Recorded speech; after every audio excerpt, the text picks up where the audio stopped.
કેવળ ના વાત છે, કૃષ્ણ અર્જુનની કેવળ ના વાત છે, ગીતામાં જીવનનો સાર છે, ગીતામાં જીવનનો સાર છે, શબ્દે શબ્દે યોગેશ્વર સાક્ષાત છે, શબ્દે શબ્દે યોગેશ્વર સાક્ષાત છે, ગીતામાં જીવનનો સાર છે, ગીતામાં જીવનનો સાર છે, માનવની મૂંઝવણનો એમાં ઉકેલ મળે, માનવની મૂંઝવણનો એમાં ઉકેલ મળે, ભૂલાય નહીં એવા સૌ ક્લેશ ટળે, ભૂલાય નહીં એવા સૌ ક્લેશ ટળે,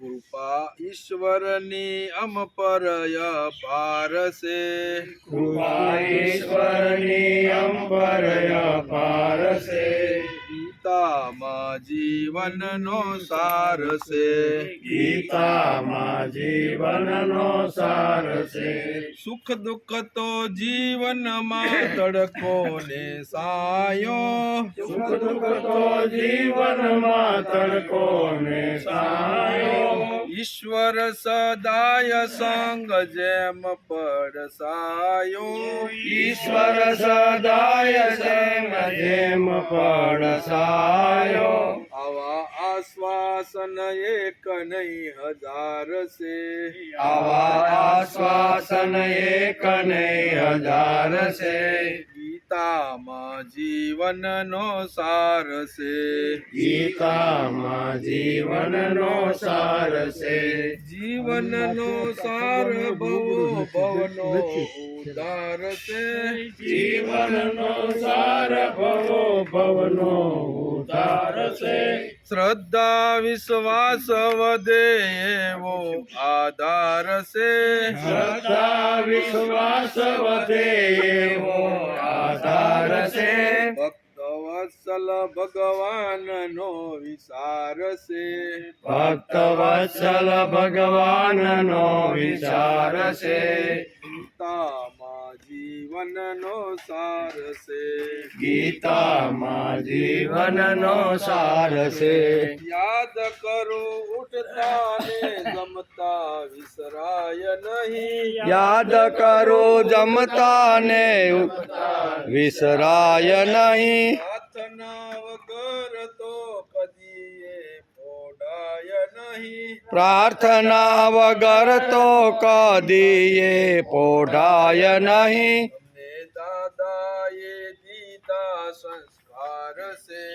અમને દાદાએ દીધા સંસ્કાર છે, ગીતામાં જીવનનો સાર છે,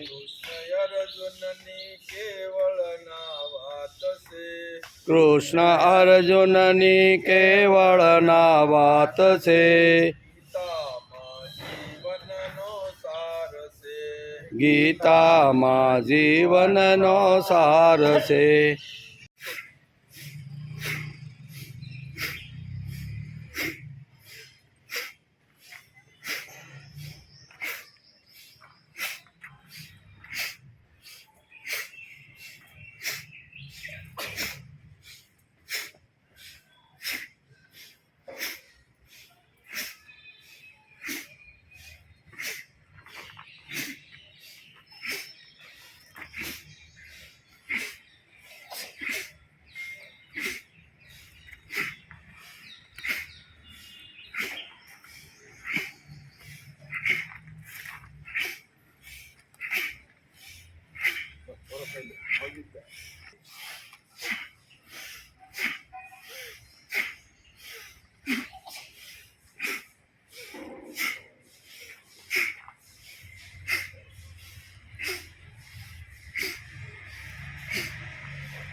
श्रेयान्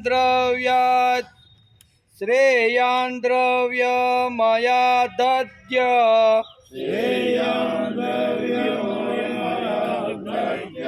श्रेयान् द्रव्यमया दग्न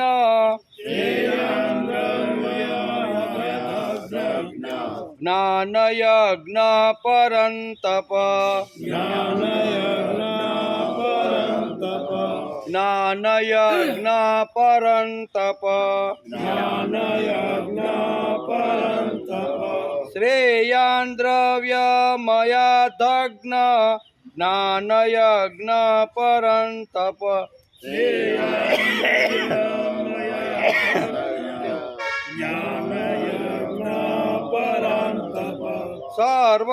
सर्वकर्माखिलं पार्थ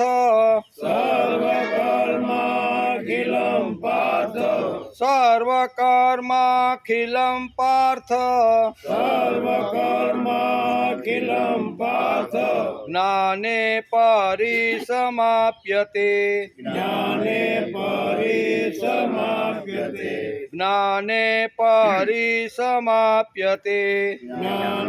परिसमाप्यते सर्वकर्माखिलं पार्थ ज्ञाने परिसमाप्यते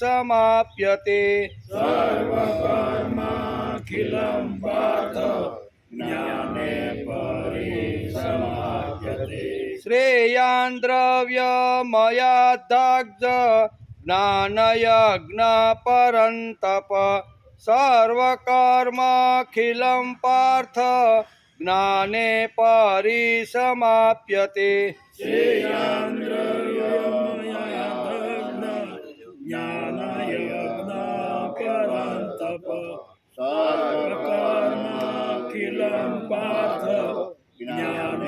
परिसमाप्यते तद्विधि प्रणिपातेन तद्विधि प्रणिपातेन परिप्रश्नेन सेवया परिप्रश्नेन सेवया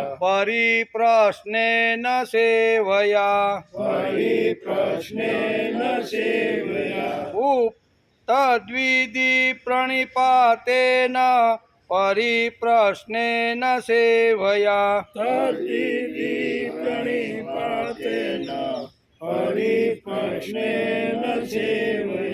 उपदेक्ष्यन्ति ते ज्ञानम् उपदेक्ष्यन्ति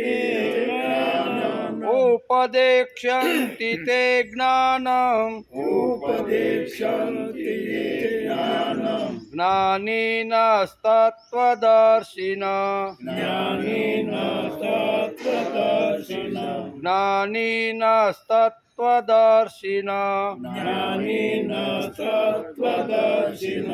उपदेक्ष्यन्ति ते ज्ञानम् ज्ञानिनस्तत्त्वदर्शनम्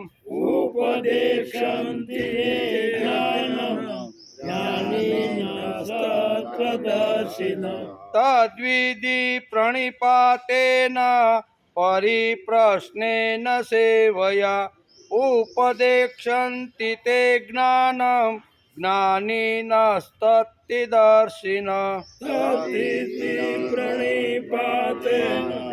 परिप्रश्नेन सेवया उपदेशन्ति ज्ञानम् ज्ञानिनस्तत्त्वदर्शिनम् 33-34 श्रेयान् द्रव्यमया दग्न ज्ञानयज्ञ परन्तप सर्वकर्माखिलं पार्थ ज्ञाने परिसमाप्यते तद्विधि प्रणिपातेन परिप्रश्नेन सेवया उपदेक्ष्यन्ति ते ज्ञानम्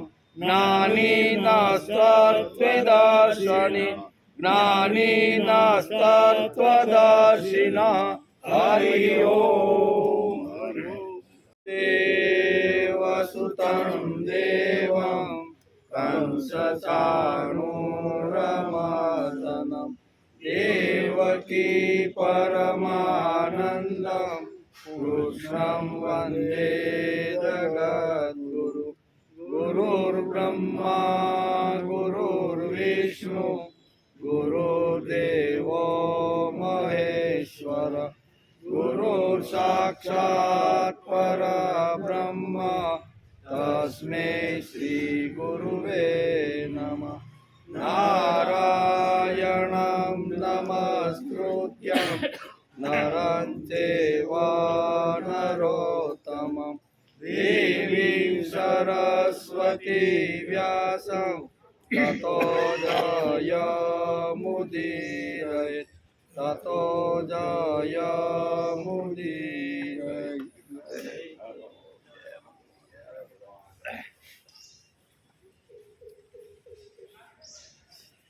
श्रेयान् द्रव्यमयाद्धग्न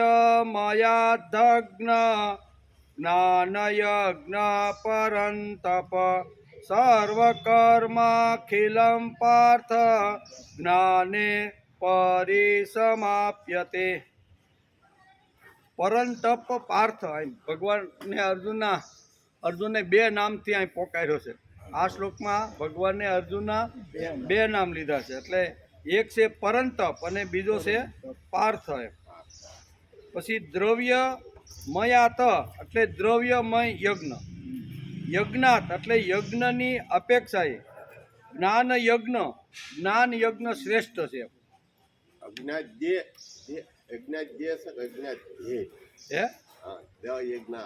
જ્ઞાન યજ્ઞ અને યજ્ઞાત તો ખોડો અડધો હોય તો યજ્ઞાત એટલે યજ્ઞની અપેક્ષાએ, એનો અર્થ યજ્ઞની અપેક્ષાએ જ્ઞાન યજ્ઞ શ્રેષ્ઠ છે।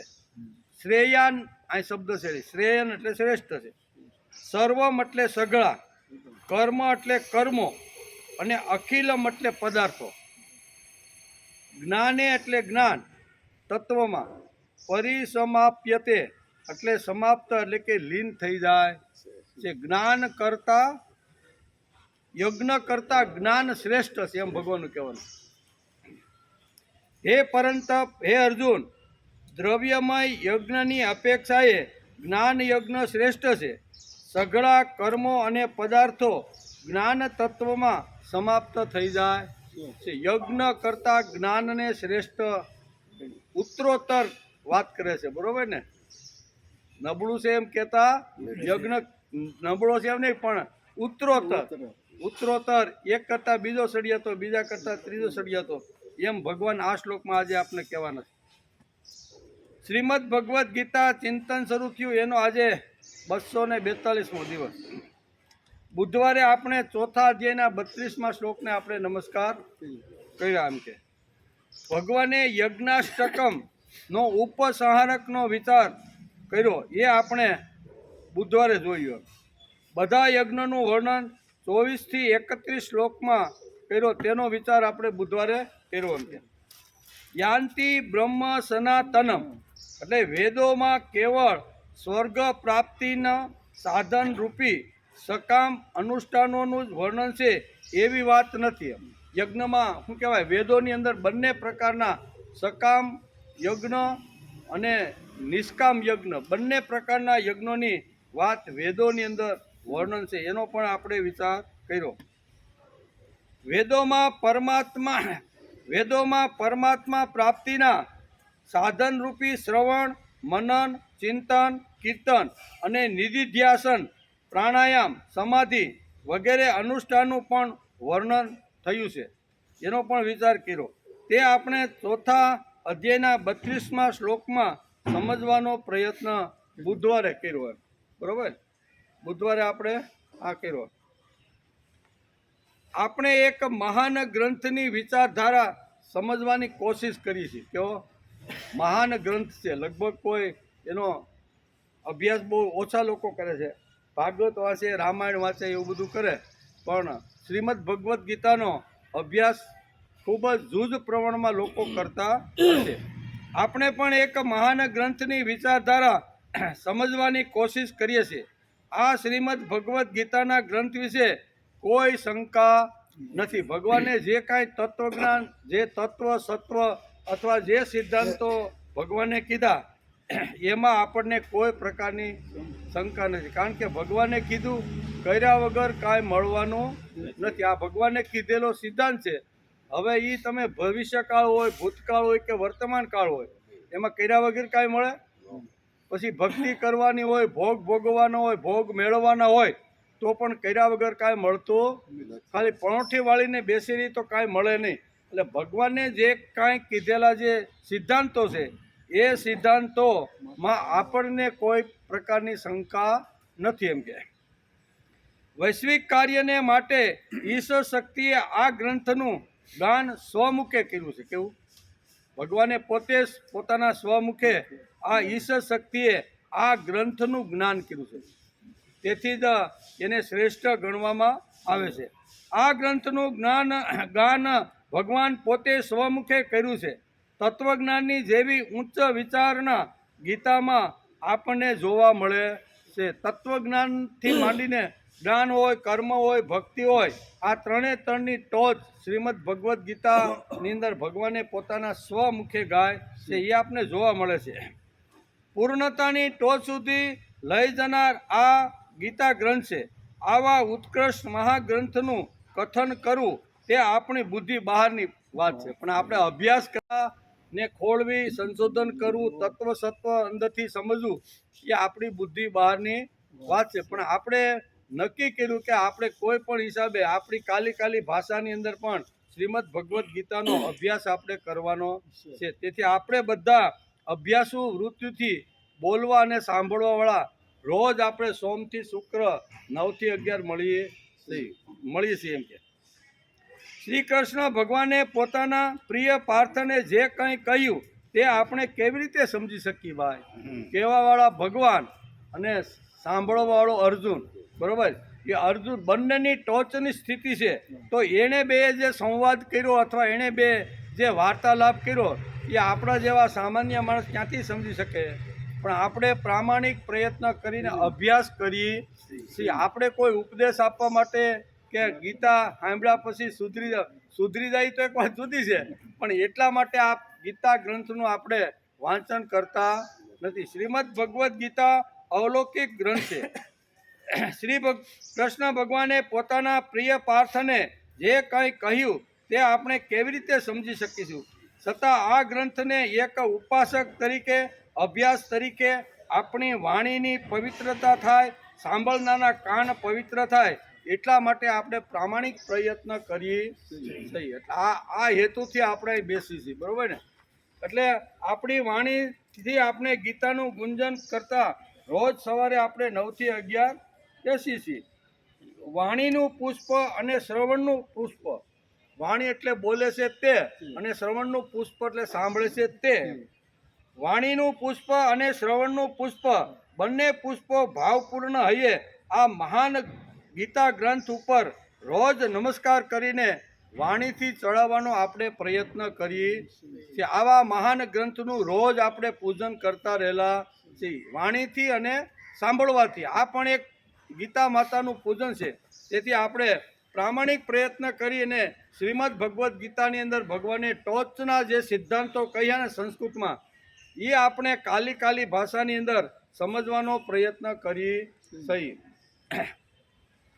તેથી આજે આપણે ભગવાને બહુ સરસ એક વાત સમજાવે છે.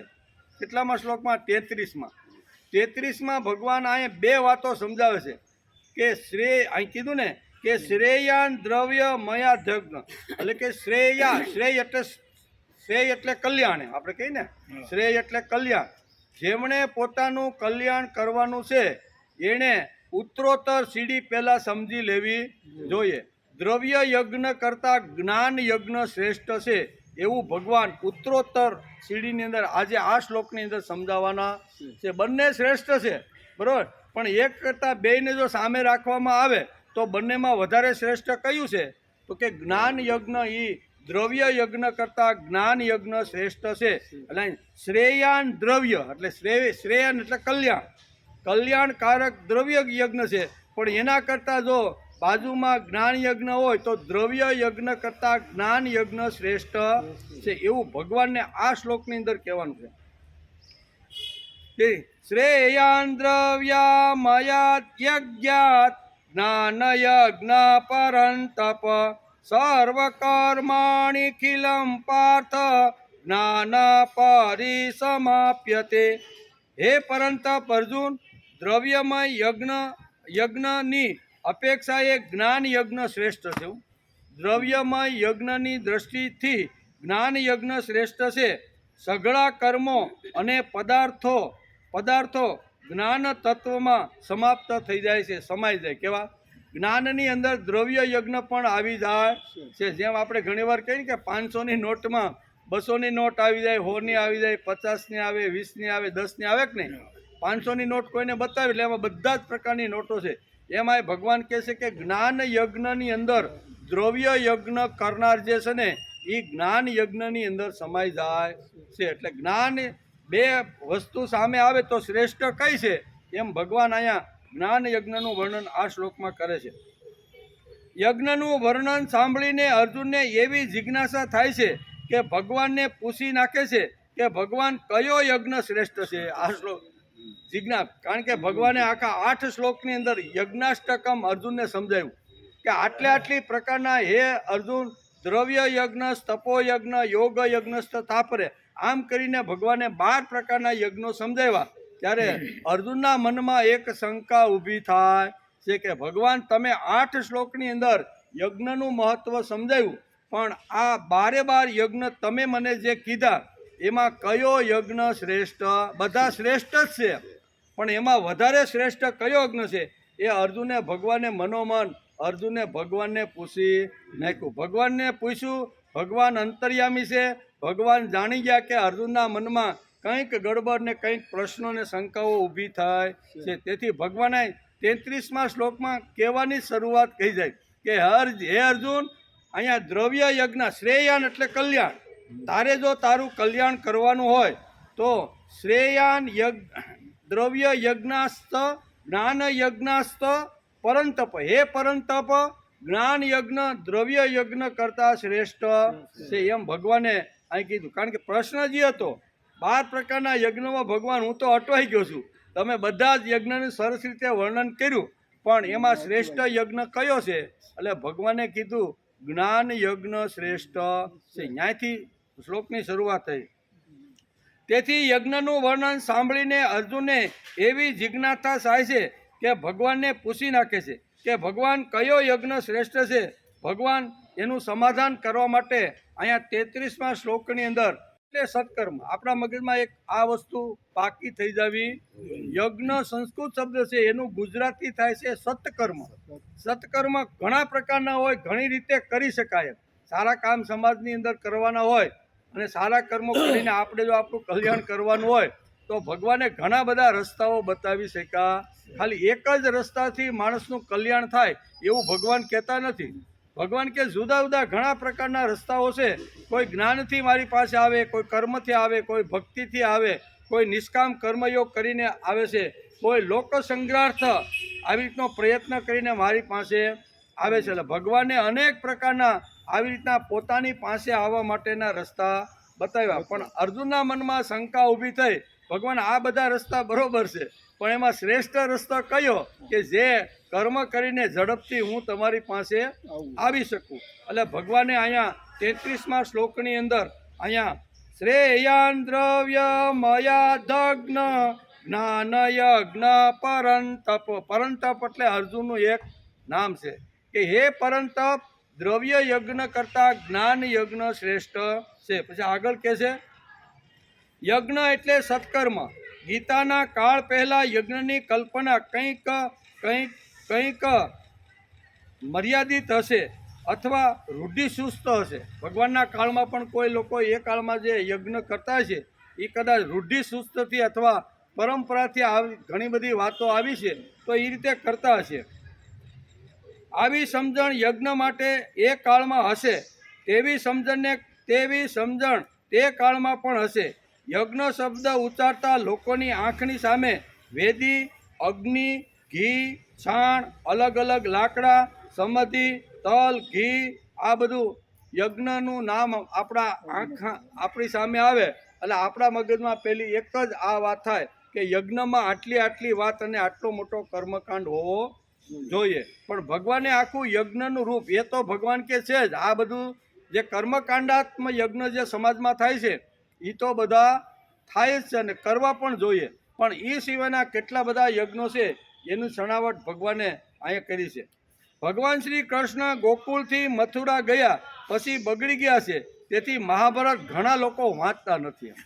મહાભારત વંચાય નહીં. શા માટે? મહાભારત જો વાંચીને તો ઘરમાં મહાભારત થાય. એટલે ઘણા લોકો ઘણી રીતે ઘણા સંપ્રદાયમાં એવા લોકો પણ આજે છે કે એ શ્રીમદ ભગવદ્ ગીતા મહાભારત વાંચતા નથી. આપણે પૂછી કેમ બાપા નથી વાંચતા? તો કે 11 વર્ષને 52 દિવસ સુધી એનું સત્વ ગોકુળમાં હતું અને ગોકુળમાંથી જ્યારે બહાર નીકળીને મથુરામાં આવ્યા ત્યાંથી એનું સત્વ એનું જે તેજ હતું ને એ ગોકુળમાં રહી ગયું અને પછી બગડી ગયા અને પછી આવી રીતના કેટલાયને યુદ્ધ કરાવ્યા ને કેટલાયને મરાવી નાખ્યા. એટલે અમે એ ભગવાનને માનતા નથી. અમે તો રાજકારણી થઈ ગયા. આ એ શબ્દ બરોબર કે રાજકારણી થઈ ગયા છે એટલે અમે એને માનતા નથી. ઘણા સંપ્રદાયમાં ઘણા લોકો હજી આવી રીતની ગેરસમજણ છે. એમ કે ભગવાન શ્રી કૃષ્ણ ગોકુળથી મથુરા ગયા પછી બગડી ગયા છે. તેથી મહાભારત ઘણા લોકો વાંચતા નથી. કારણ મહાભારત વાંચીએ તો ઘરમાં મહાભારત થાય. આવી ગેરસમજણો ઊભી થયા પછી વેદો ઉપનિષદો આપણા જીવનમાંથી ભૂસાઈ ગયા. એકવાર આવી સમજણ ઊભી થઈ ગઈ કે મહાભારત અને ગીતા વંચાય નહીં. પછી તો ઉપનિષદોનો તો કોણ અભ્યાસ કરે?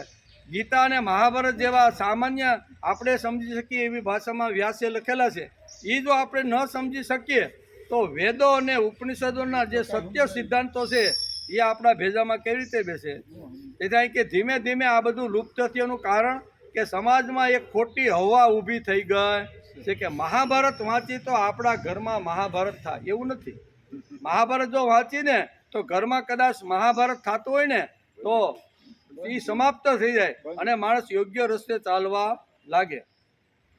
તેથી તેને પરિણામે વૈદિક વાંગ્મય શ્રીમદ ભગવદ્ ગીતા ઉપનિષદો રામાયણ મહાભારત વાંચવાના નહીં, પુરાણો વાંચવાના. કારણ કે કથાઓ સાંભળવાની આપણે ખૂબ ટેવ પડી ગઈ. બરાબર ને? આ બધું તત્વજ્ઞાનના જે ગ્રંથો છે જીવન વિકાસ માટેના જે ગ્રંથો છે ને એ ગ્રંથો ન વાંચતા આપણે પુરાણો લઈને બે, કોઈ શિવ પુરાણ લઈને બે, કોઈ બીજા અનેક પ્રકારના જે 18 પુરાણો છે એમાંથી એકાદ પુરાણ લઈને આપણે બેસી. શા માટે? તો કે એમાં બહુ વાર્તાઓ આવે છે. ધ્રુવની, પ્રહલાદની, નચિકેતાની આ બધી વાર્તાઓ આવે છે ને વાર્તામાં માણસને વધારે રસ હોય છે. તત્વજ્ઞાનમાં બહુ ઓછા લોકોને રસ હોય છે. હમણાં થોડાક સમય પહેલાં હું જ્યારે આમ જાતો ઓલી બાજુ ત્યાં એક બાપા કે તમે વડલા હેઠે વાંચો એ સૌ ને? મેં કીધું હા, કેમ, શું થયું? એ કે વડલા હેઠે વાંચે છે એને ગીતા ખબર પડે છે. એ કે કેમ? એ કે ગીતા તો અઘરો ગ્રંથ છે, એમાં તો બહુ ઊંડા શ્લોકો ને બધું તત્વજ્ઞાનથી ભરેલો છે. એના કરતાં તમે શિવ પુરાણ ચાલુ કરો ને. એ કે મેં કીધું પણ શિવ પુરાણ તો આપણે બધા ગમે ત્યાં સાંભળી લેવું એમ, પણ ગીતાને કોઈ અભ્યાસ કરતું નથી. એટલે અમે ગીતાનો અભ્યાસ કરવા માટે બેસી. મને કે કેટલા બેસો છો? મેં કે 40-42 લોકો લગભગ એવરેજ અમારી 40-42ની હોય. એ કે હોય જ નહીં. કોઈ ગીતા જેવા ગ્રંથને, તત્વજ્ઞાનના ગ્રંથને કોઈ સાંભળવા આવે ખરું? એને રામાયણ બેહાડો, રામપારાયણ બેહાડો તો આવે, શ્રીમદ ભાગવત બેહાડો તો આવે. બાકી આમાં મેં કીધું પણ આવે જ છે. એ કે તમે આવીને મેં કીધું જોઈજો 40-42 તો અમારા રેગ્યુલર લગભગ હોય છે. એ કે હોય જ નહીં. કે આવું તત્વજ્ઞાન સાંભળવા એટલા લોકો આવે નહીં. પણ આપણે બેસી શીખ નહીં. શા માટે? આપણે આ ગીતાના જે શ્લોકો છે, ગીતાના જે સિદ્ધાંતો છે ને એ હળવી ભાષામાં કહીને આપણે સમજવાનો પ્રયત્ન કરીશ.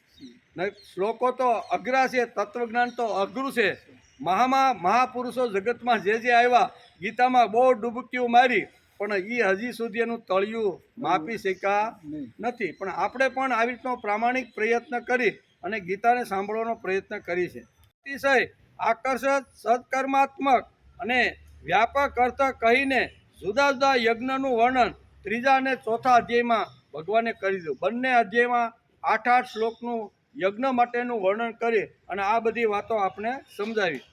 યજ્ઞાષ્ટકમાં યજ્ઞીય પ્રકરણમાં જુદા જુદા યજ્ઞનું વર્ણન કરીને હવે છેલ્લે સ્વાધ્યાય જ્ઞાન યજ્ઞાચા કહીને ભગવાને 8 શ્લોક ઉપસંહાર તરીકે આ 8 શ્લોકમાં શું આવ્યું એ છેલ્લે જ્યારે પૂરું થાય ને અષ્ટાકમ ત્યારે એમાં 8 શ્લોકનું જે કાંઈ માખણ છે ને એ ફરીથી સમાજની અંદર મૂકવું જોઈએ. એને કહેવાય ઉપસંહારાત્મક. શું કહેવાય?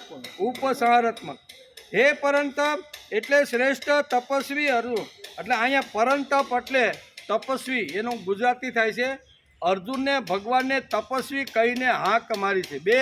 અહીંયા બે વાતથી એનો પાર્થ અને પરંતપ બે નામથી ભગવાન અર્જુનને પોકારે છે આ શ્લોકની અંદર. પરંતપનો અર્થ થાય છે તપાવનાર, એટલે યજ્ઞ શું કહેવાય? તપસ્યા કરનાર. જે તપથી મેળવવું જોઈએ એ તપ કરીને જેમણે મેળવ્યું છે એનું એક નામ છે પરંતપ. એટલે ભગવાન કહે છે કે હે પરંતપ, હે પાર્થ. પાર્થ એટલે પૃથાનો પુત્ર. પૃથા એટલે કુંતા માતાનો પુત્ર. અને આવી રીતના શું કહેવાય તપસ્યા કરીને તપાવનાર અર્જુન, આવા બે નામથી ભગવાન આ શ્લોકની અંદર અર્જુનનું વર્ણન કરે છે. તેથી હે પરંતપ એટલે શ્રેષ્ઠ તપસ્વી અર્જુન. શ્રેષ્ઠ તપસ્વી અર્જુન આવું સંબોધન ભગવાને અર્જુન માટે આ શ્લોકની અંદર કર્યું છે. બે નામથી ભગવાને આ શ્લોકની અંદર અર્જુનનું સંબોધન કર્યું છે કે હે પાર્થ, હે પૃથાનંદન, હે કુંતા માતાના પુત્ર અને હે પરંતપ. આમ કરીને ભગવાને 2 વાર અર્જુનને આવી રીતનું કીધું છે. તપસ્વી એટલે કોઈ પણ નિશ્ચિત કાર્યને માટે સુખ દુઃખો સહન કરવાની વૃત્તિ રાખનાર. અર્જુન કેવો છે?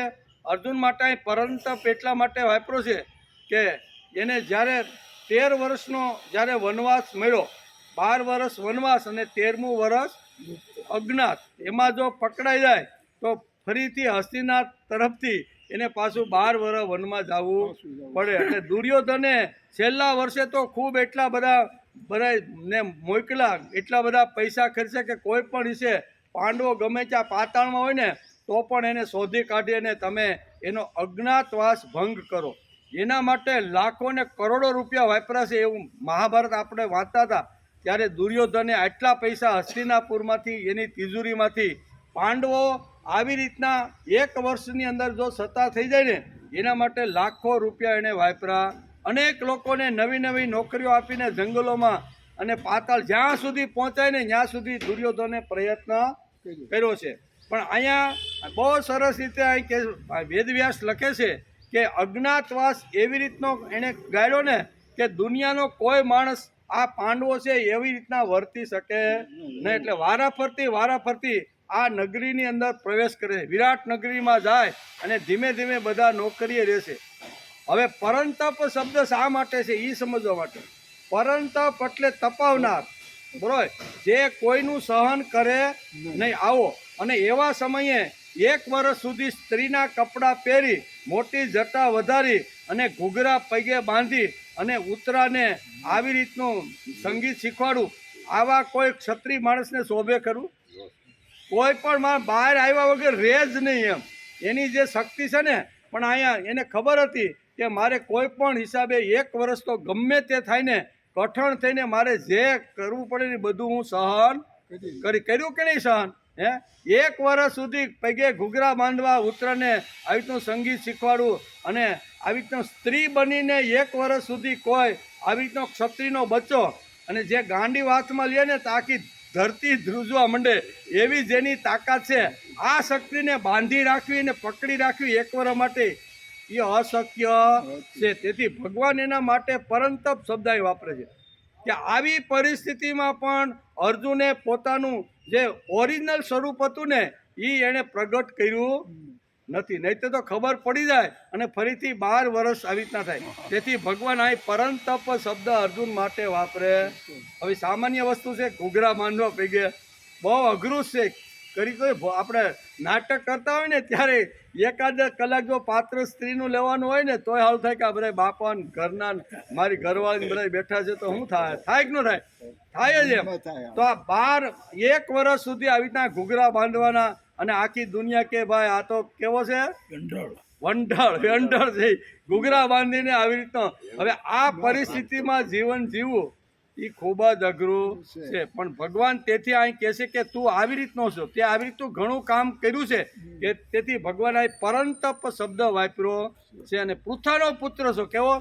જે પૃથા માતાએ આવી રીતના 5 કહેવાય 3 પોતાના બાળકો અને 2 માદ્રીના પુત્રને બાળપણથી જ આવી રીતના સંભાળવાનો પ્રયત્ન દુઃખ છે.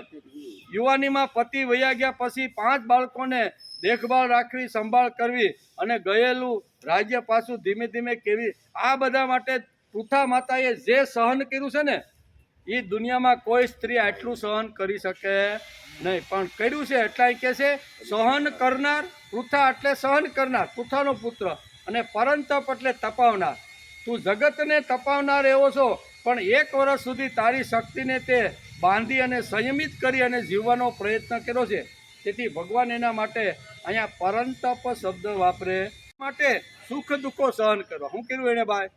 નિશ્ચિત ભાઈ 1 વર્ષ ગમે તેમ થાય ને નિશ્ચિત કર્યું છે કે ભાઈ અજ્ઞાતવાસ મારે ભંગ થવા દેવો નથી. એટલે નિશ્ચિત સમય માટે આવી પડેલા સુખો અને આવી પડેલા દુઃખો એ જે સહન કરે ને એને તપસ્વી કહેવામાં આવે છે. ખાલી પાણીમાં કલાકો સુધી ઊભું રહેવાનું અથવા ઝાડના થળિયે દોરડું બાંધીને એની અંદર માથું નાખીને ઊભું, એટલા પૂરતું તપ એ તો હશે જ, એમાં આપણે કાંઈ ના પાડતા નથી. પણ તપનો અર્થ અહીં શ્રીમદ ભગવદ્ ગીતા અહીંયા કહે છે કે સુખ દુઃખ માટે જે નિશ્ચિત કરેલું જે ધ્યેય છે, નક્કી કરેલો જે ટાર્ગેટ છે, એ ટાર્ગેટે પહોંચવા માટે રસ્તાની અંદર સુખ આવે, દુઃખ આવે, યશ મળે, અપયશ મળે, હાનિ થાય, લાભ થાય, એ બધું સહન કરતાં કરતાં નિશ્ચિત ધ્યેય સુધી જે પહોંચે છે ને એને તપસ્વી કહેવામાં આવે છે.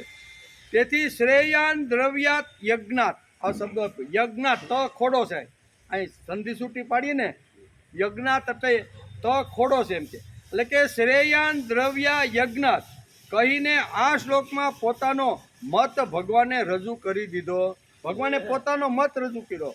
અર્જુનને હું પૂછ્યું કે તમે આ આટલા બધા યજ્ઞ કીધા, બધા યજ્ઞ પરબ્રહ્મ પરમાત્માની પ્રાપ્તિ કરાવે છે, બરાબર? એવું તમે કહો છો કે આમાંથી કોઈ પણ એક યજ્ઞ ઉપાડે અને એ પ્રમાણે જીવન જીવવાનો પ્રયત્ન કરે તો પરબ્રહ્મ પરમાત્માની પ્રાપ્તિ થઈ જાય છે અને ફરીથી એને આ જગતમાં આવવું પડતું નથી. એવું તમે તમારા સ્વમુખે કીધેલું.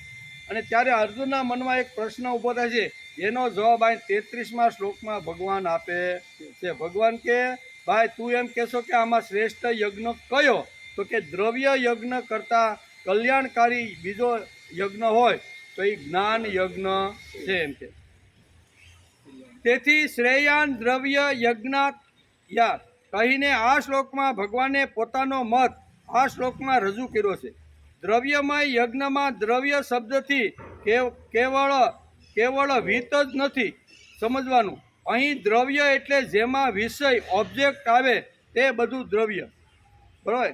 જે બધામાં વિષય અથવા ભોગવવાની જે વૃત્તિ આવે ને એને દ્રવ્ય કહેવામાં આવે છે. એટલે મને જે ઇન્દ્રિયો મળી છે, તે મને વૈભવ મળ્યો છે, તે મને સારો સમાજ જે કાંઈ મળ્યું છે ને એ દ્રવ્ય.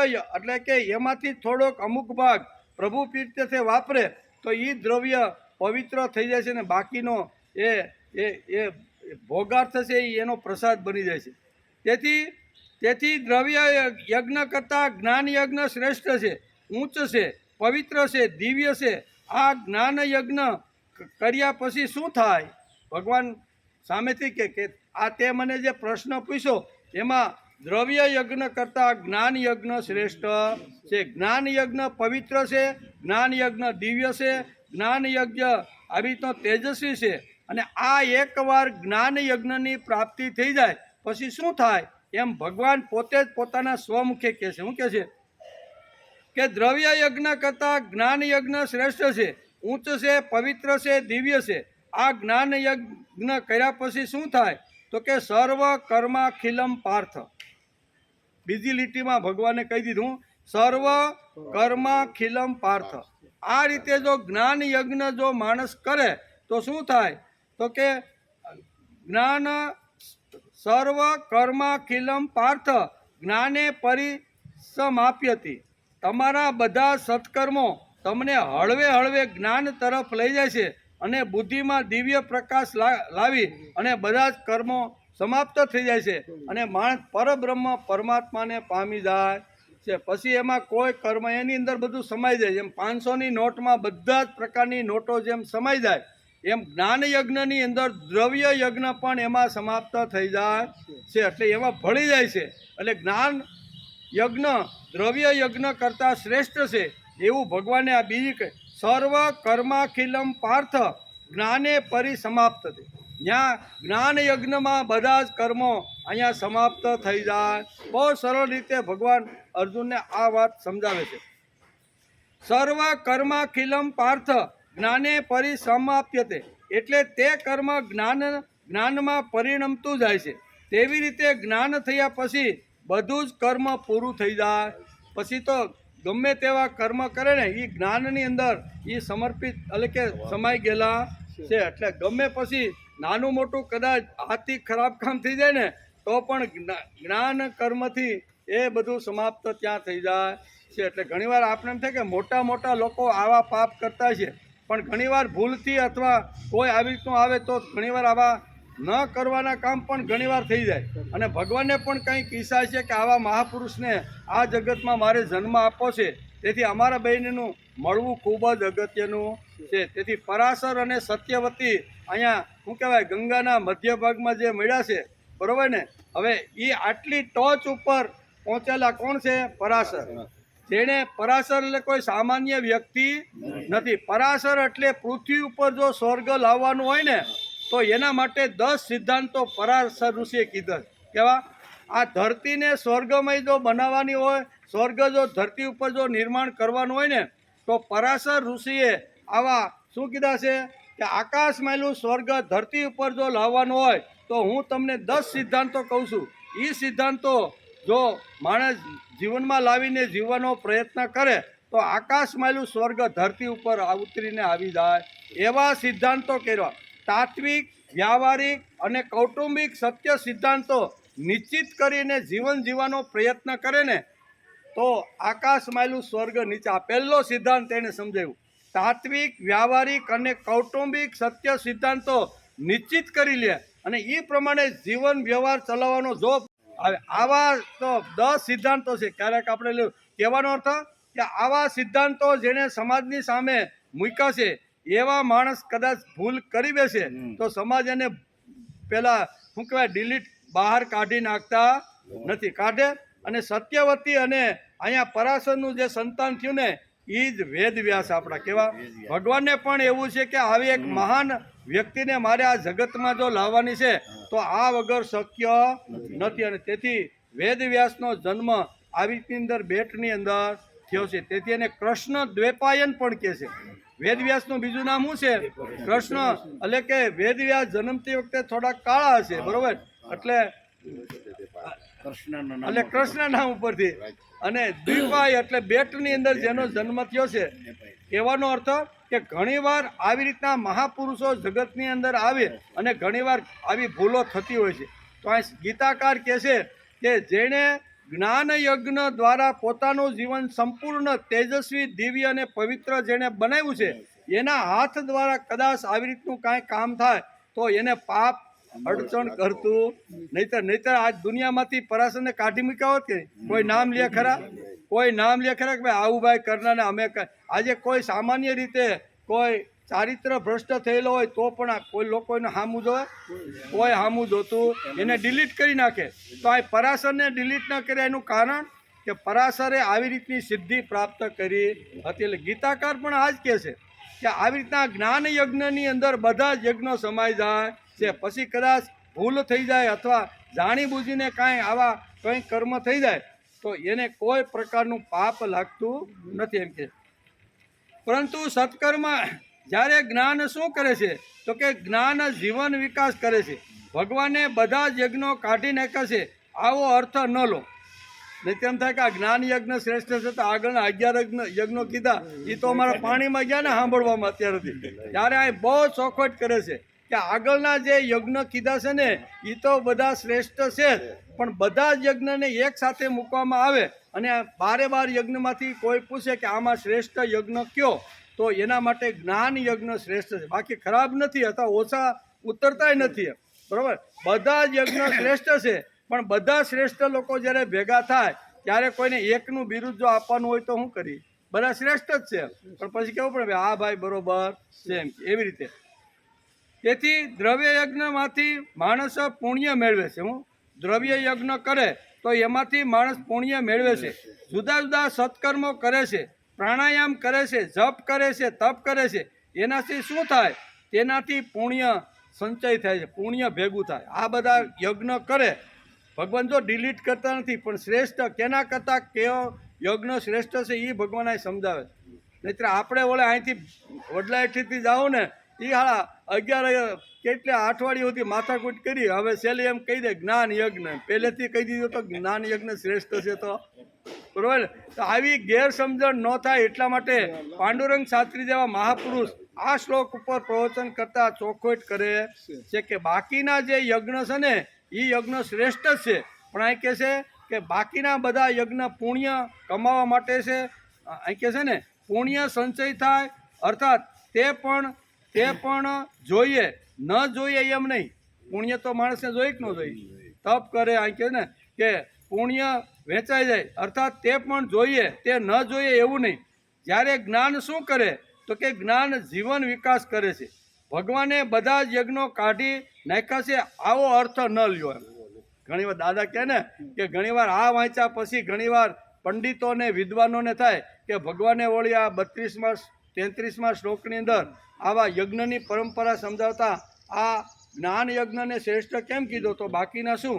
એવી ગેરસમજણ ઊભી ન થાય. તેથી મહાપુરુષો આપણે થોડીક ક્લિયરિટી કરાવે છે કે ભાઈ બાકીના જે યજ્ઞ છે ને એને તમે હળવા હલકા કે અપવિત્ર ન સમજો. એ પણ શ્રેષ્ઠ છે, પવિત્ર છે, દિવ્ય છે, અને ઘણા બધા ઘણી રીતે પુણ્ય ભેગું કરે ને અથવા પુણ્ય સંચિત થાય એવી રીતના બધા યજ્ઞો છે. પણ એના કરતાં જ્ઞાન યજ્ઞ શ્રેષ્ઠ શા માટે છે? તો કે માણસનો જીવન વિકાસ કરે. એકવાર જ્ઞાન થઈ જાય કે મારી અંદર વિશ્વને ચલાવવાળી શક્તિ આવીને બેઠી છે, તેથી હું નિસ્તેજ નથી, લાચાર નથી, દીન નથી, દુબળો નથી. ભગવાન અંદર બેઠો છે, એ અંદર બેઠેલો ભગવાનને હું જો બીડીના ગોટા આપું, તમાકુનો રસ આપું, અથવા ગમે તેવી દારૂની બોટલ દ્વારા એને દઉં, તો મારા ભગવાનને કેવું થાય?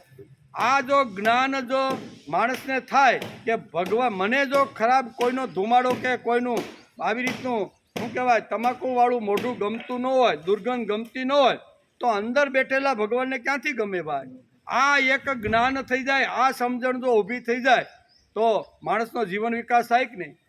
અમે એક ગામમાં હમણાં ગયા હતા ગઈકાલે, બરાબર. તો એમાં પહેલાં ઘણા લોકો ખૂબ દારૂડિયા હતા, ખૂબ જ એમ.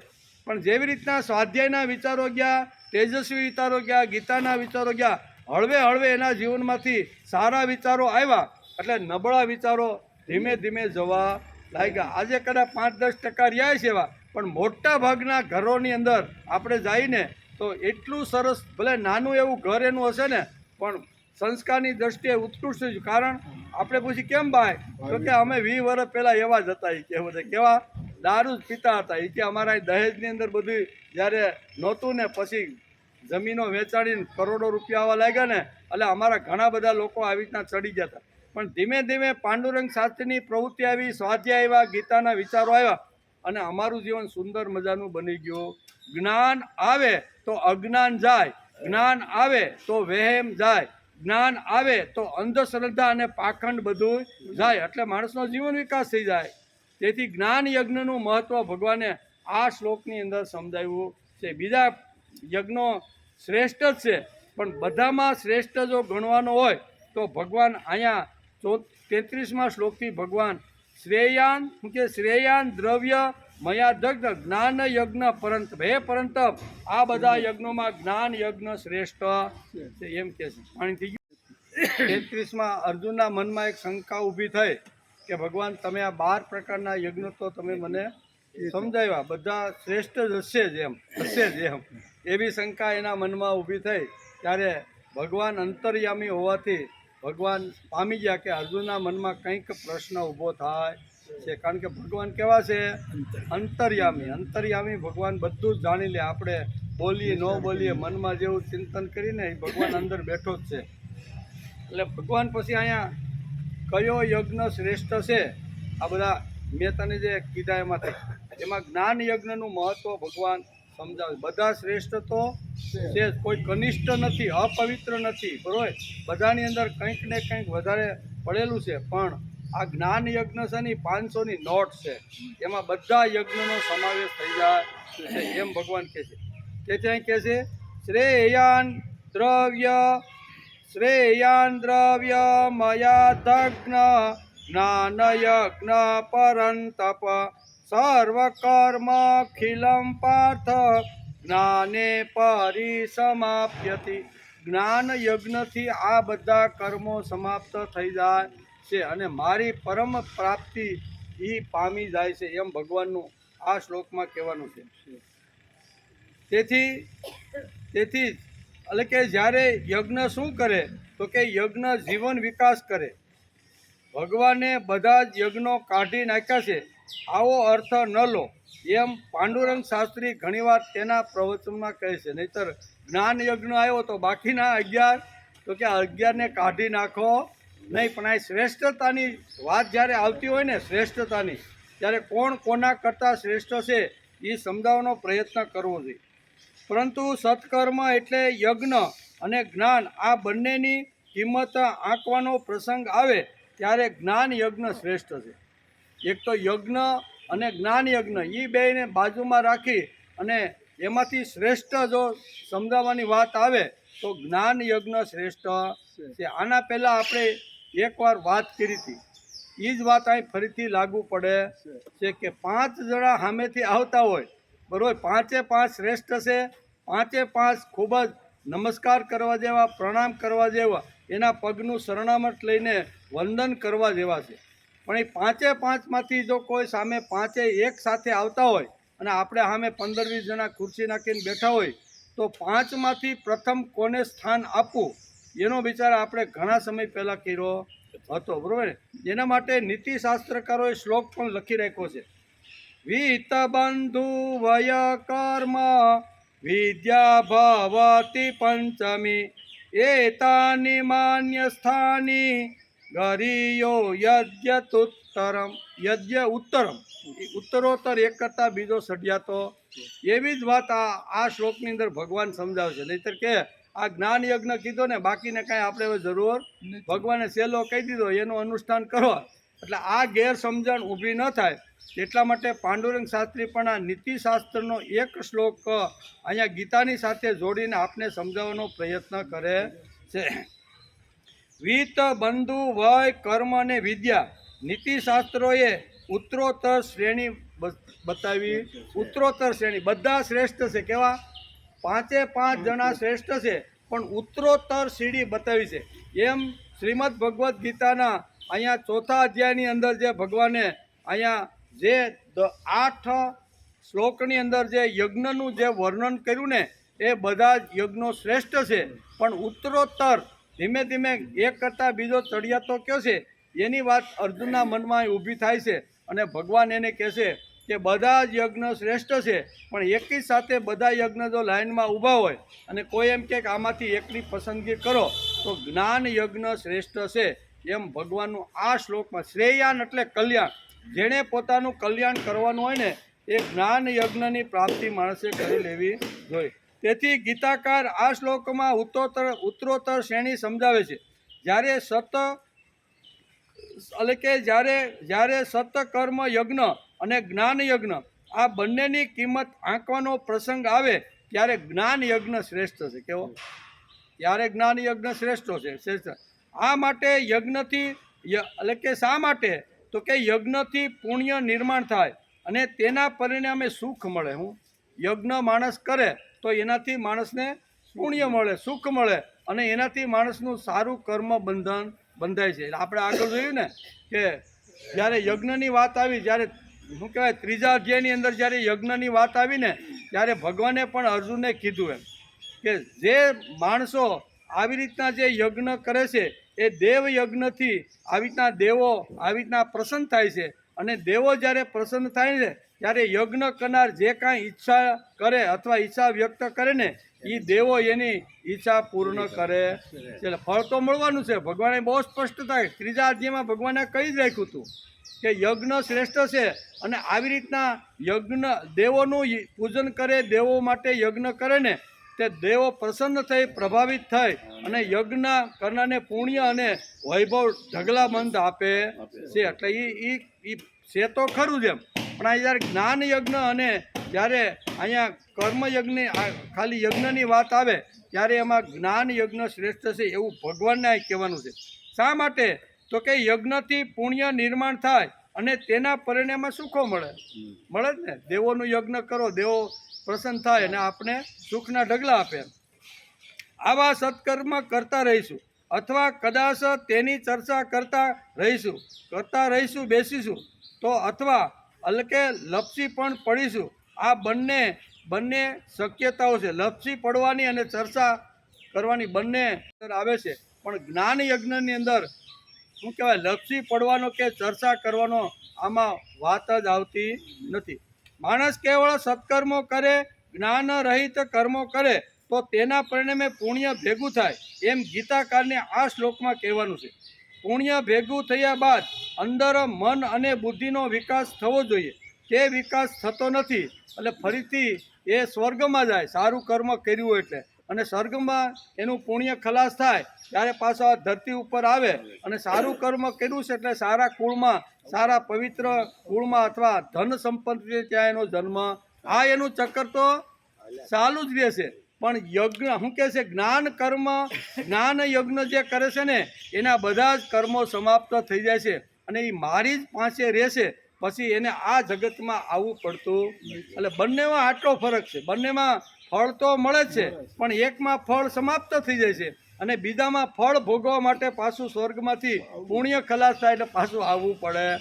આ બે વાતો આ શ્લોકની અંદર કલ્યાણ માટે ભગવાને સમજાવવાનો પ્રયત્ન કર્યો છે.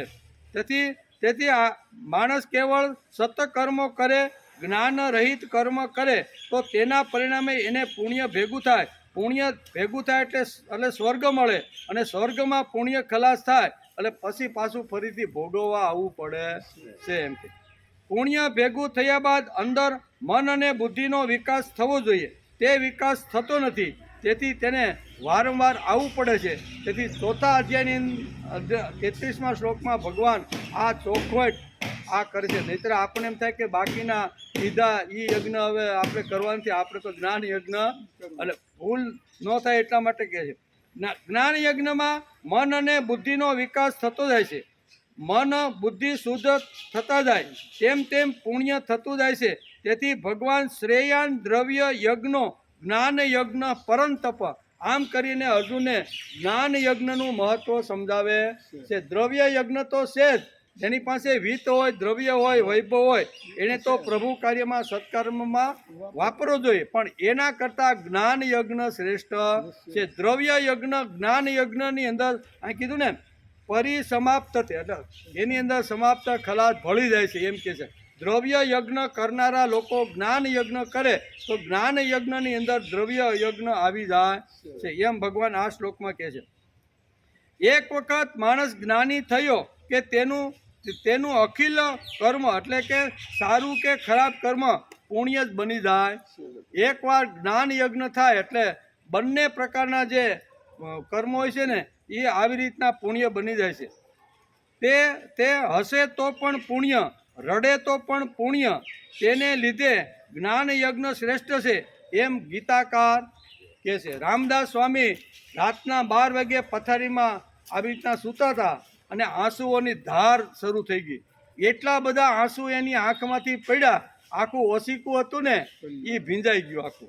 એટલે માં રાતે 12 વાગે ઉઠી અને મારા દીકરા તો ઊંઘ તો આવી ગઈ છે ને એમ તપાસ કરવા આવ્યા તો શું કહેવાય, પડખા આડા આવડા ફરે ને આંખમાંથી આવી રીતના આંસુઓની ધાર એની વહેતી થઈ છે.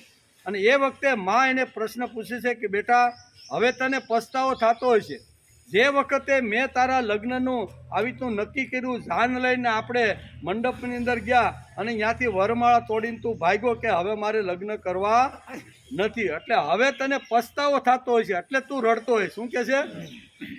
એની માં એમ કહે છે કે તારી સાથે જેટલા તારા મિત્રોના લગ્ન થઈ ગયા ને એને ત્યાં તો પારણા, કોઈ ત્યાં એક પારણું, કોઈ ત્યાં બબે પારણા ઝૂલે છે, અને તારી ત્યાં ઝૂલતું નથી. એનું કારણ તે લગ્નમાંથી આવી રીતનો મંડપમાંથી હારને ફેંકી દઈને ભાગી નીકળ્યો કે માં મારે લગ્ન કરવા નથી, એટલે હવે તને પસ્તાવો થતો છે.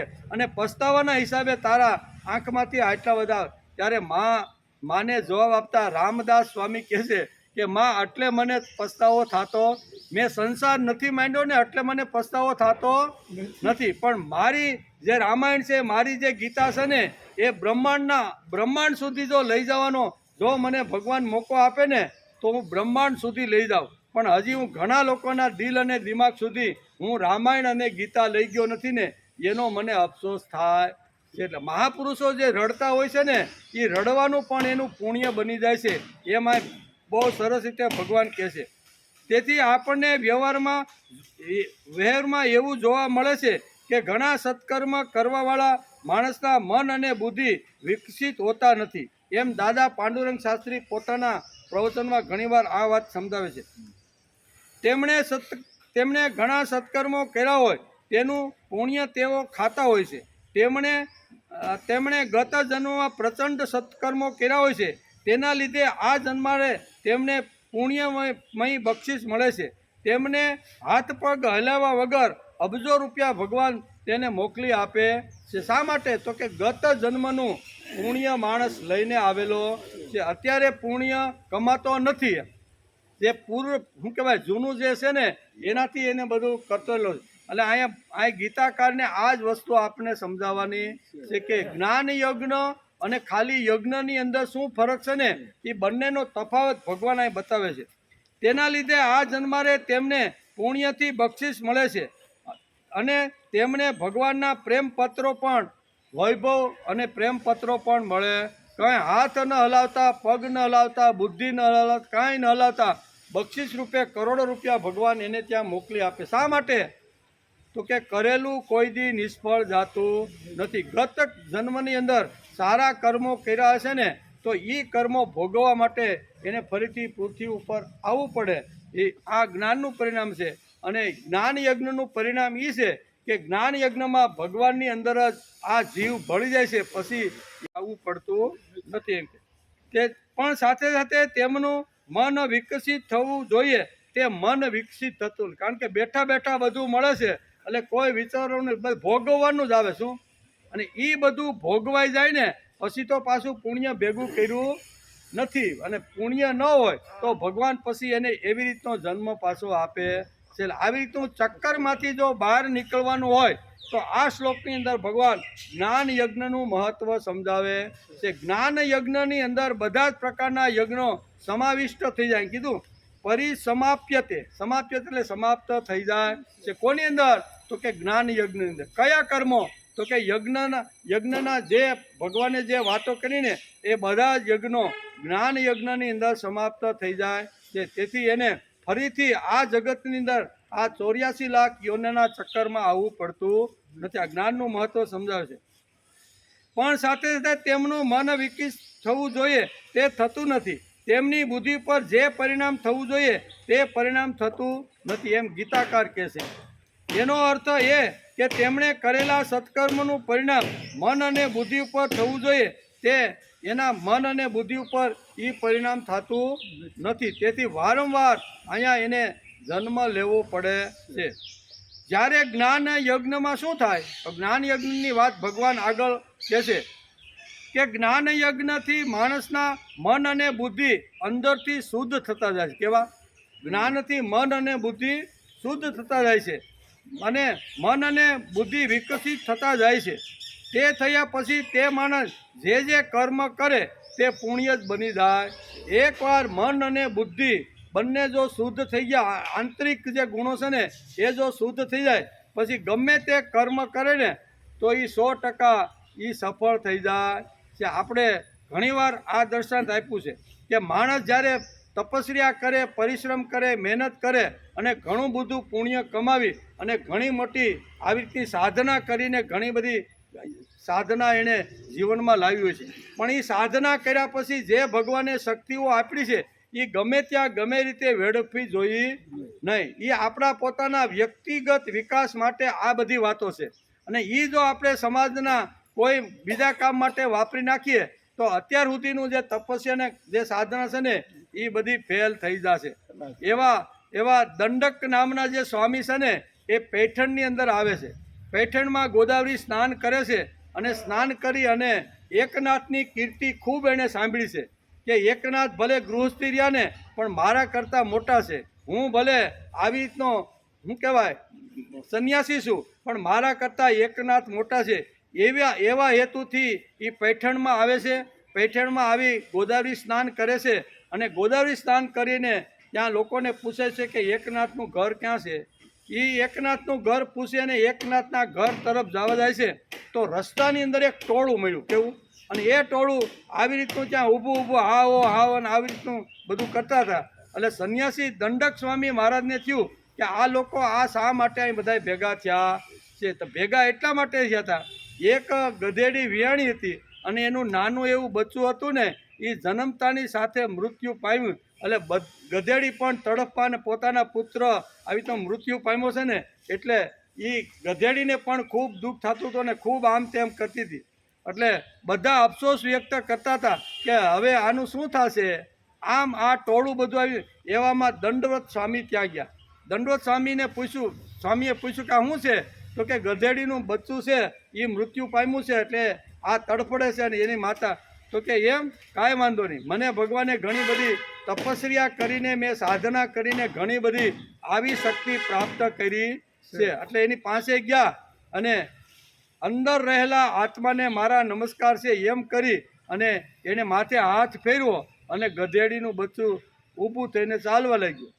બરાબર, શક્તિ તો હતી જ. એ શક્તિ ગમે તેના ઉપર હાથ મૂકે ને તો એ એવી રીતનું ઘટનાઓ ઘણી આ પુરાણમાં તો ઘણી બધી વાર્તાઓ આના રૂપમાં આવે છે. તો એ તો દોડવા માંડી, ચાલવા માંડી.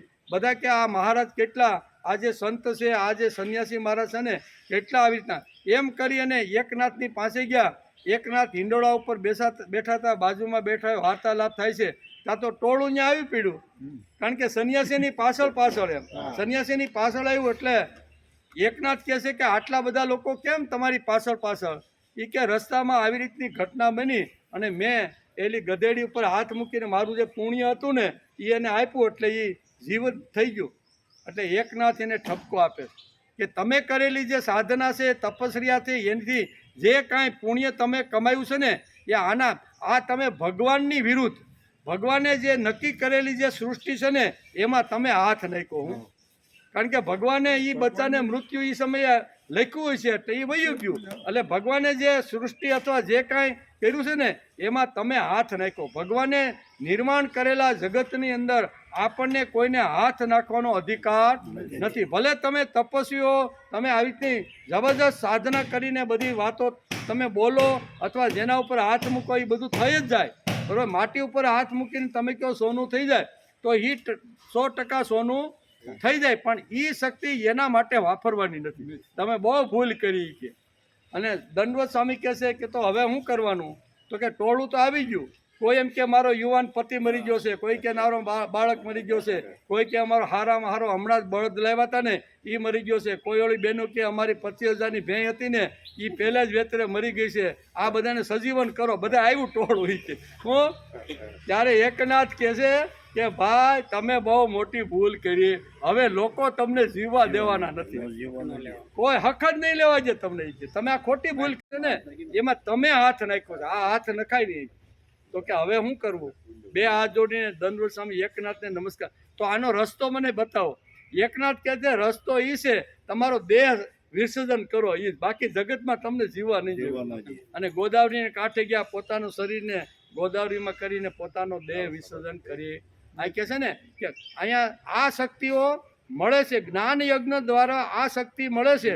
અને આ શક્તિ મળ્યા પછી જો ખોટો યુઝ થાય ને તો એ પણ માણસને અધા પતનના ખાડાની અંદર નાખી દે છે, એમ ભગવાનને કહેવાનું છે. તેમણે તેથી કહે છે કે આટલો ફરક યજ્ઞ અને જ્ઞાન યજ્ઞમાં છે. કેટલો?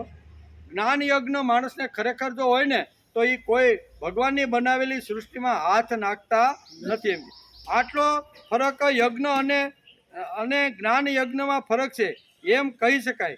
જે જ્ઞાન મેળવી શીખો છે તેના માટે તો સમગ્ર કૃતિ પુણ્યકારક જ બની જાય છે. ગમે ત્યાં હાથ નાખે, ગમે એના ઉપર હાથ મૂકે ને તો એ વસ્તુ જે કે એ થવાની જ છે, પણ મહાપુરુષો એનો ઉપયોગ કરતા નથી.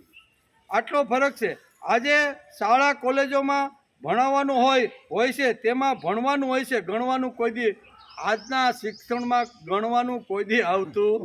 ગણવાનું એટલે માતૃદેવો ભવ, પિતૃદેવો ભવ, સત્યમ વદ, ધર્મમ ચર.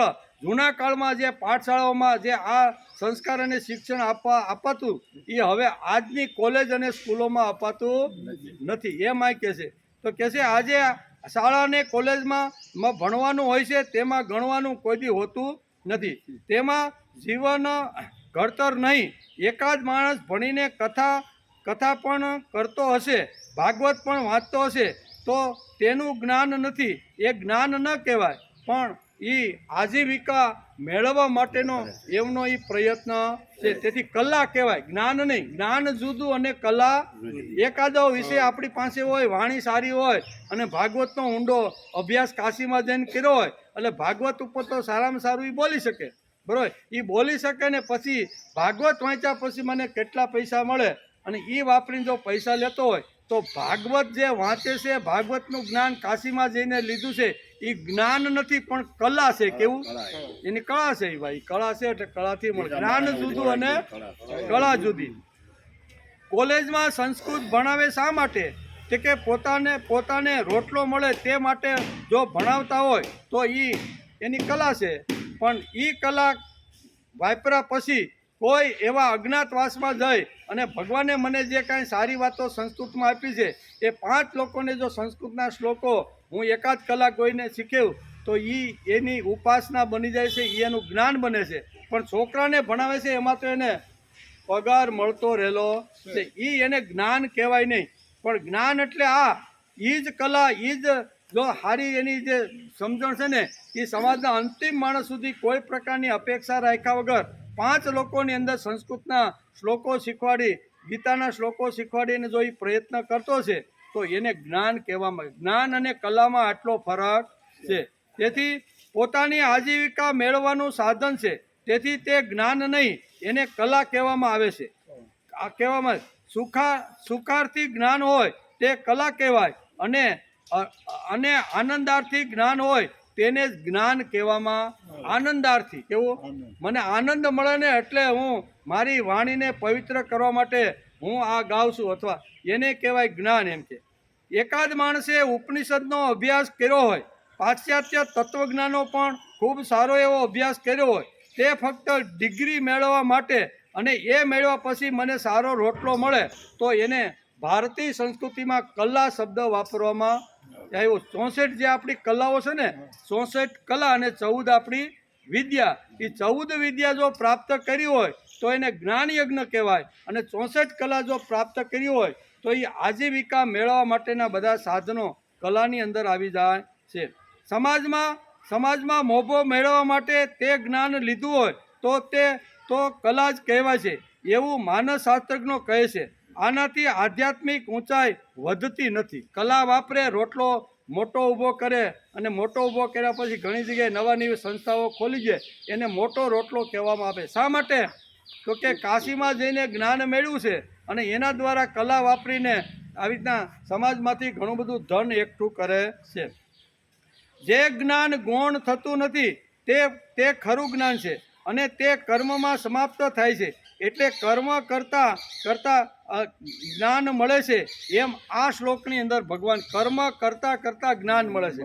કર્મનું મહત્વ ઘટાડ્યું નથી કે હાલો કર્મ છોડો, આ બાણ છોડો ને આ બધા ધનુષ બાણ છોડો ને હાલો જંગલમાં, એમ કાંઈ ભગવાન અર્જુનને કહેતા નથી. પણ એ જે કર્મ છે ને, કર્મ કરતા સુધી માણસ જ્ઞાનની ટોચ સુધી પહોંચી જાય છે. સીધો જ્ઞાન પ્રાપ્ત કરવા જાય તો ઘણીવાર પડવાની શક્યતા બહુ મોટી છે. એમ કે છે અને બીજો અર્થ એવો થાય છે કે એના કર્મ સમાપ્ત થાય. ભગવાન શું કહે છે અહીં કહે છે ને પરિસમાપ્ત થઈ. જ્ઞાને પરિસમાપ્ત. જ્ઞાન યજ્ઞની અંદર બધા જ પ્રકારના જે કર્મો હોય છે ને એ બધા જ કર્મો એની અંદર સમાઈ જાય છે. એટલે જ્ઞાન યજ્ઞ શ્રેષ્ઠ છે એવું ભગવાને શ્રેષ્ઠતાની વાતો આવે 5-7 વાતો સામે હોય અને એમાં કોઈ કે આમાં શ્રેષ્ઠ વસ્તુ ઉપાડો તો બધી જ ઉપાડવાનું મન થાય. એવી બધી શ્રેષ્ઠ વસ્તુ હોય જ છે, પણ એમાં કોઈને એક જ સ્થાન ઉપર જો બેસાડવાના હોય તો બાકીની ખરાબ છે એમ આપણે કહી શકતા.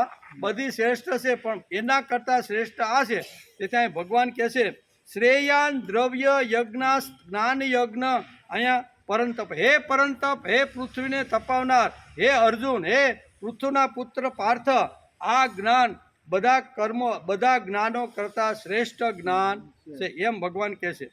કર્મ ખલાસ થાય એટલે કર્મના સારા પરિણામ ગુડ ઇફેક્ટ અથવા ખરાબ ઇફેક્ટ બેડ ઇફેક્ટ તેનું ઉપદ્રવ સામર્થ્ય છે બંને ખલાસ થાય.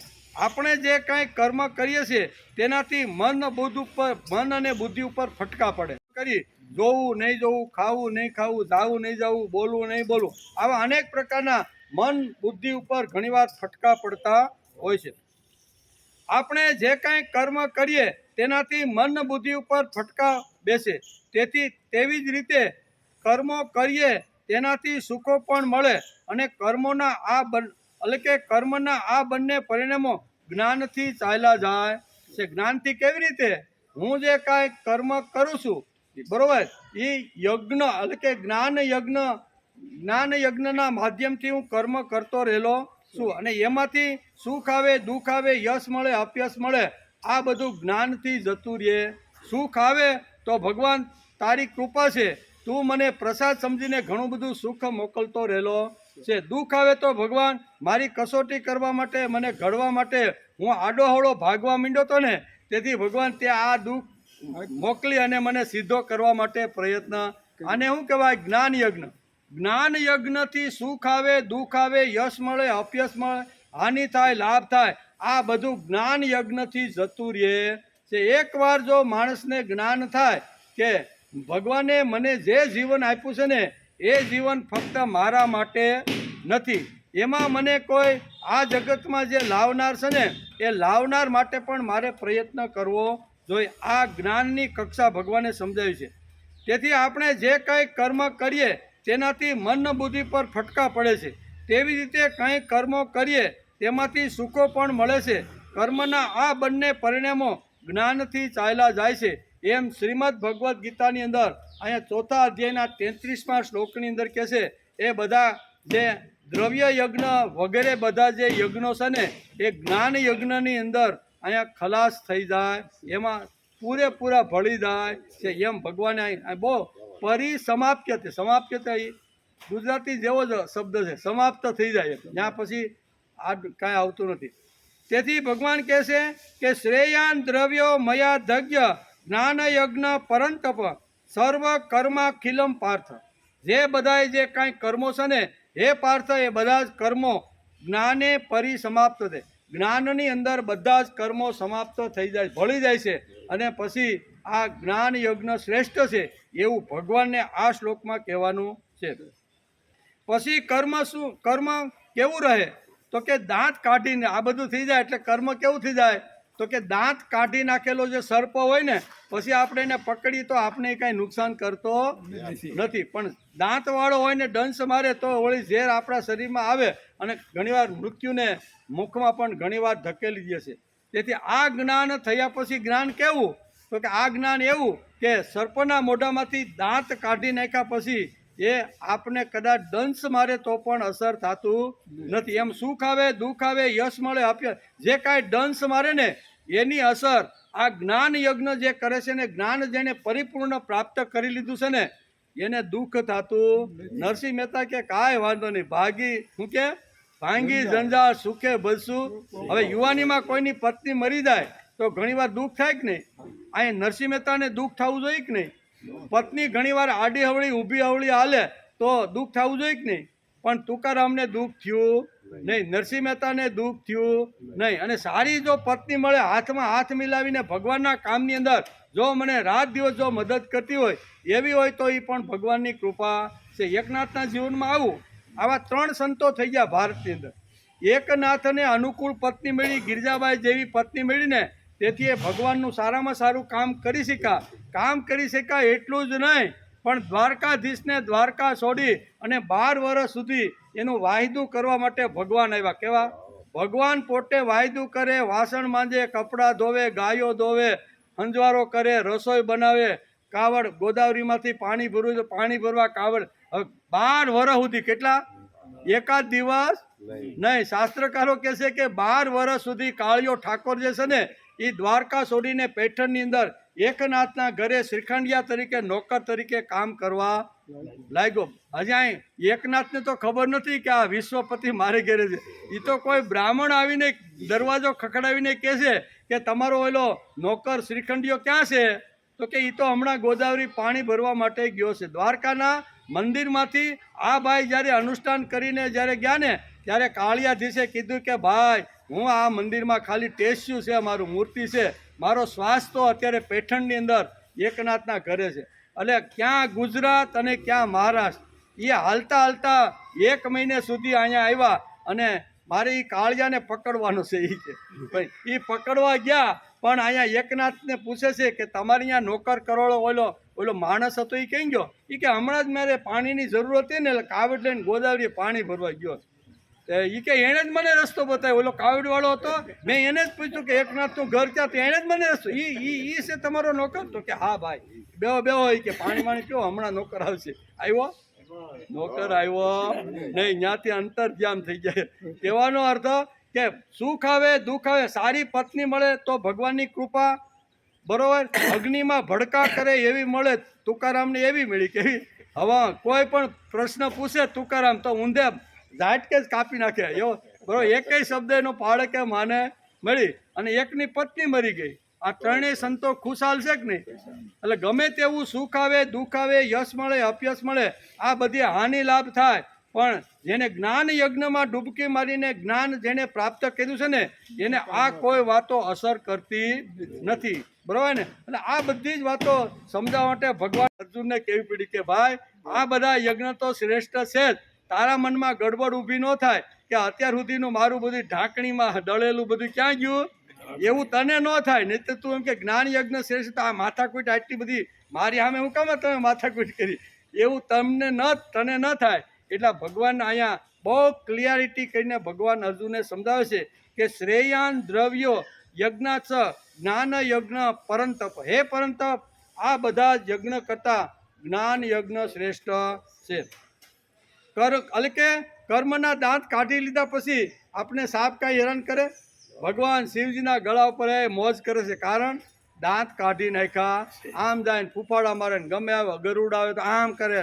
એ કે એક ગરુડ તો કે એકવાર બારો તો નીકળે આમાંથી. કે આ શંકર ભગવાનના ગળામાં છો ને એટલે તું ફૂફાડા મારો છે, એકવાર બારો નીકળે એટલે તારો હું બોકડો ન બોલાવી દઉં ને. પણ જ્યાં સુધી ભગવાન શિવજીના ગળામાં આ બધું છે ત્યાં સુધી એ સલામત છે. એમ ભગવાનના હાથની અંદર આપણે બધા છે ત્યાં સુધી આપણે બધા સલામત. એકવાર ભગવાનના હાથમાંથી સટકી ગયા એટલે પછી કોઈ જેમ ઓલી પતંગ કોઈ સંડાસના શું કે ટાંકી ઉપર પડે, કોઈ ઝાડવામાંથી અટવાય, કોઈ વીજળીના તાર ઉપર અટવાય, થાય કે નહીં? એકવાર ભગવાનના હાથમાંથી દોર છૂટી જાય એટલે પતંગોની જેવી હાલત થાય છે ને એવી આપણી બધાની હાલત થાય. તેથી અહીં કહે છે કે ગીતાકારનું આ શ્લોકમાં કહેવાનું છે કે કર્મ એટલે કે આખું જગત એટલે કે સર્પથી ડરે છે પણ શિવજી ભગવાન ડરતા નથી, કારણ કે ભગવાનને એ તો રમત લાગે છે. એટલે આપણે પણ જીવનને જો રમત બનાવી દઈએ તો આપણે મૃત્યુનો ડર લાગે નહીં. તેને લીધે કર્મ કરવાનો ડર અથવા કર્મ ન કરવાનો આગ્રહ ચાલ્યો જાય છે. આ જ્ઞાનનું પરિણામ છે એમ ભગવાન આ શ્લોકની અંદર અર્જુનને સમજાવે છે.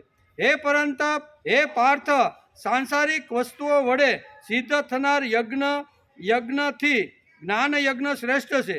હે પાર્થ, સર્વ અખિલ કર્મ જ્ઞાનમાં સમાપ્ત થઈ જાય. 500ની નોટમાં બધી જ નોટો આવી જાય છે. એટલે જ્ઞાન તેમની પરાકાષ્ઠા છે. એમ આ 33મા શ્લોકની અંદર ભગવાન બહુ સ્પષ્ટ વાત કરે છે. અર્જુન પોતાનું કલ્યાણ ઈચ્છે છે. આથી કલ્યાણ પ્રાપ્તિના વિભિન્ન સાધનોનું યજ્ઞ રૂપે ભગવાનને વર્ણન કરીને હવે ભગવાન જ્ઞાન યજ્ઞ દ્વારા પ્રાપ્ત કરવાની પ્રચલિત પ્રણાલિતાનું વર્ણન કરે છે. યજ્ઞ દ્વારા તો એને બધા યજ્ઞો એને સમજાવ્યા, પણ જ્ઞાન જો તારે પ્રાપ્ત કરવાનું હોય તો કેવા મહાપુરુષ તને જ્ઞાન આપી શકે છે એનું વર્ણન ભગવાને 34મા શ્લોકમાં કીધું છે.